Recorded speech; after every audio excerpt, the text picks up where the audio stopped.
Today on Trade Heart, we are going to be talking about free stuff. Stick around.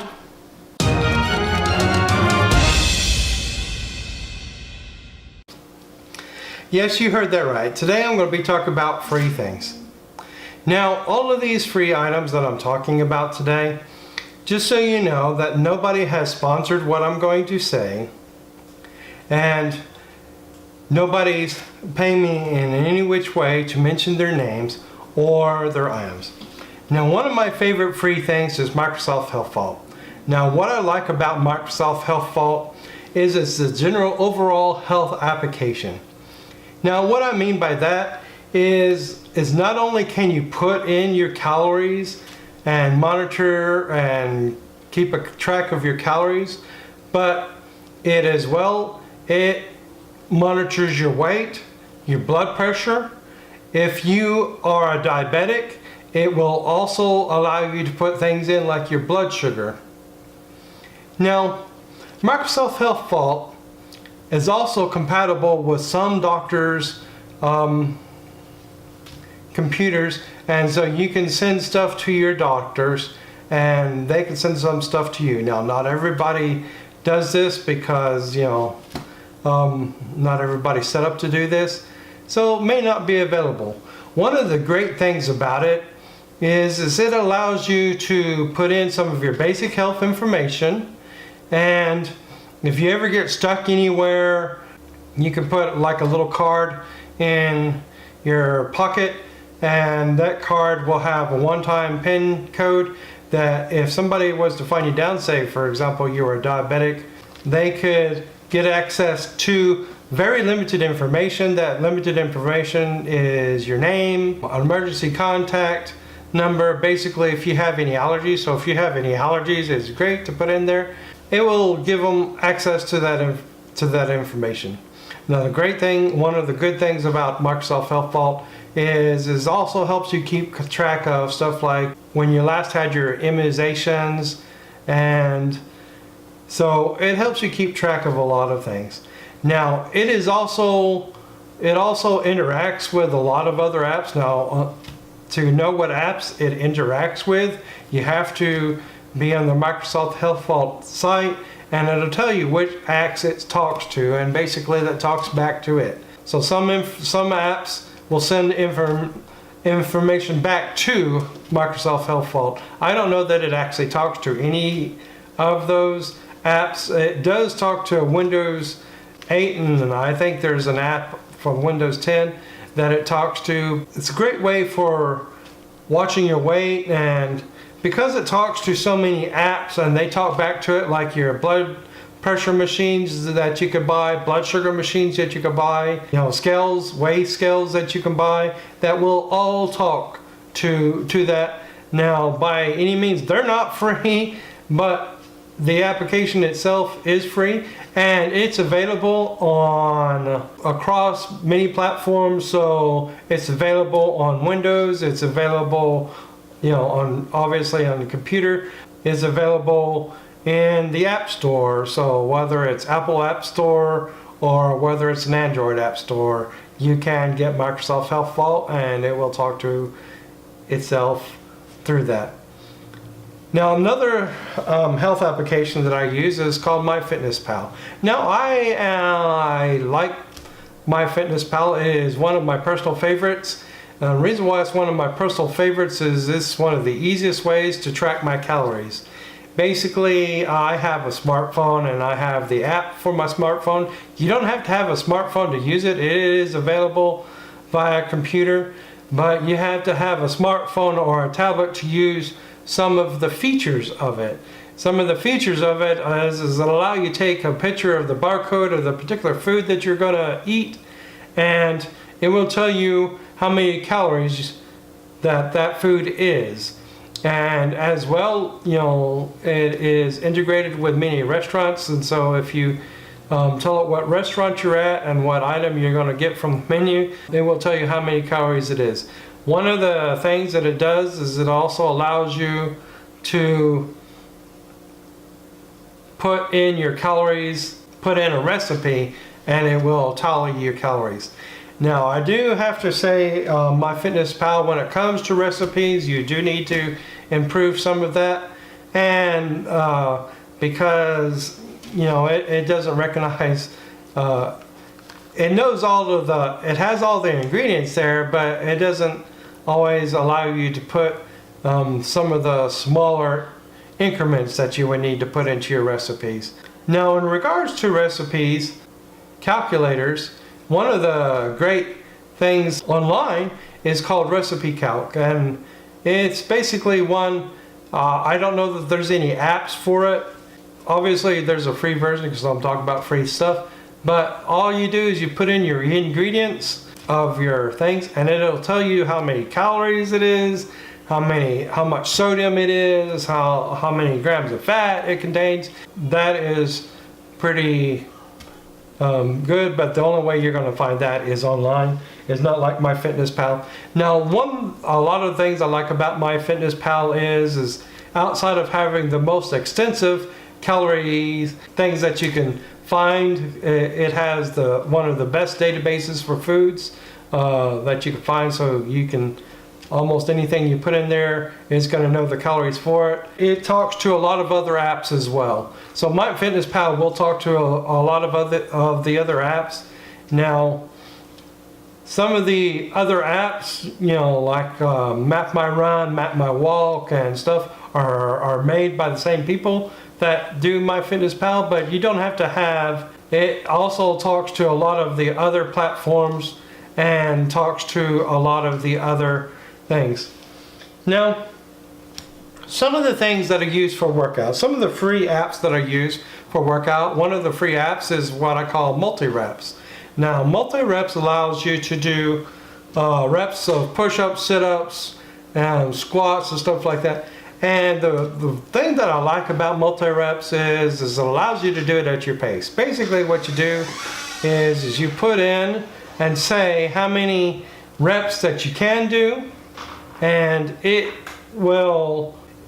sets up a goal. You tell it how many reps you can do, what your goal is, and how many weeks. Basically it goes up to 10 weeks, and it will tell you whether it's a SMART goal or not. For example, if all you could do is 5 push-ups, and your goal is to be able to do 100 push-ups, and it will basically say, well, in 10 weeks that's not a very good goal, and so it will tell you your goals and make you reduce your goals. And that's one of the things I like about it. You can add other exercises in it outside of the ones that it has. I think it will allow you to add about 4 or 5 other things that it doesn't have a face icon for, like the sit-ups, the push-ups, the squats. It has face icons for those, but it doesn't have it for some of the other things, so you can put anything in it. Now, the great thing is once you do the exercises, it divides them out. For example, if you say I can only do 5, then it's going to give you an exercise program, and it's going to divide the exercise program out into 5 or 6 increments with rests between each of those, and it's never going to let you do more than what you say you can do uncomfortably. And so it's very good. Now, one of the things that I like as well is the jump rope workout. That it's an app that I do, and there's a lot of free apps out there basically that you can get for smartphones that you have. One of the ones I use is jump rope workout, but there's a lot of the other apps. Pay attention when you're downloading the app, so what it's asking you permission for. The reason why I say this is the jump rope workout I use is actually very good. It doesn't ask me for permissions to know what my phone contacts are, because I'm jumping a rope, so why would it need to know my phone contacts? So pay attention to what permissions you are granting your apps. Basically go through the free apps and then look over the apps just to make sure what permissions that you're giving it. And you don't want it to give it any permissions that it doesn't need. So why would something need to have contact with your phones and contacts? Why would it need to know that? If it was a phone caller, then that would make sense. But So fortunately, that one doesn't. One of the ones I use as well is a 7-minute workout. Now I do have to warn you, I've only used that a few times, and it's because it's a little bit intense, or the 7 minutes, so I might stick with doing some other things. But the 7-minute workout, I do like. One of the free apps I use is the pedometer. Now there are many pedometers, some that talk to other applications, some that use your GPS systems. The pedometer one I use, the icon just looks like 2 feet. It's a free icon. It's a free app. And it doesn't really talk to any other program, and it doesn't use GPS. The reason why I like it is because it doesn't use GPS to try to track you. It doesn't eat through your battery life too critically. Anything that uses your GPS, like Map My Run, Map My Walk, Map My Dog's Walk, which are some of the fitness applications that you can get for fitness, that also talk to MyFitnessPal. They all use your GPS, and that runs your battery down very, very quickly. And I use a pedometer that doesn't run my battery down. I don't have a watch that could do that. I used to have a Fitbit, but I no longer have a Fitbit, so I use my smartphone. So some of the other free things that you can get as well is stuff that are streamed to you. Like YouTube has a plethora of free things that you can use. Now, one of the ones that when it comes to working out and doing exercise that I would highly recommend is Leslie Sampson Walk Away the Pounds. Now, I own several of Leslie Sampson's DVDs that she does, and as I said before, nobody is paying me to say this, and she certainly is not paying me to say this. I love her workouts. When I was actively participating in her workouts and doing it on a regular basis was when I lost the most weight. And of course, it wasn't just the workouts that she was doing, it was also a calorie controlled diet. But the one thing, the greatest thing I like about Leslie Sampson workouts is she has the 15 minutes, the 30 minutes, the 45 minutes, up to an hour. All of these are paced at about 4 miles an hour. You can do them at your pace, and none of her walk workouts has movements that you typically can't do. What I mean by typically, if you have arthritis or some other disorder that might prevent you, then yeah, you won't be able to do it.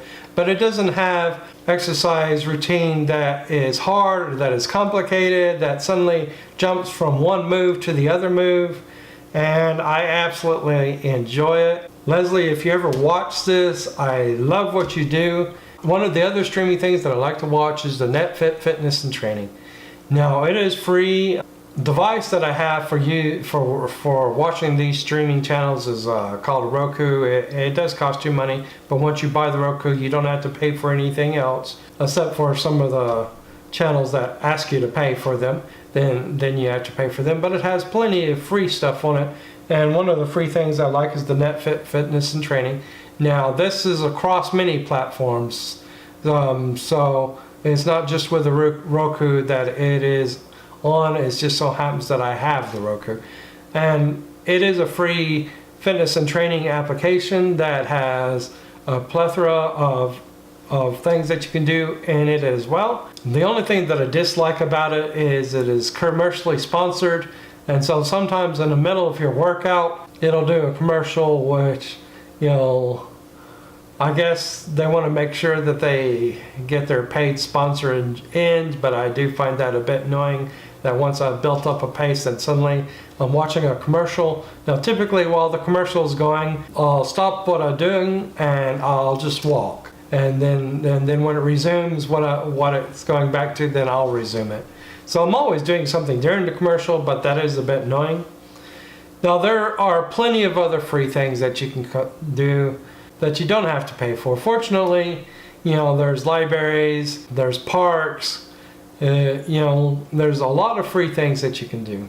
These are some of the things that I personally am doing. Now, fortunately, through the apps and the websites, there's A lot of things that you can look into. Look into them, check them out. There's a lot of free things. Anyhow, I hope this was helpful. Hope you enjoyed it. Now, if you like this video, please press like. And if you're not one of my regular one of my regular watchers, please subscribe. Thank you very much, and I'll see you next time.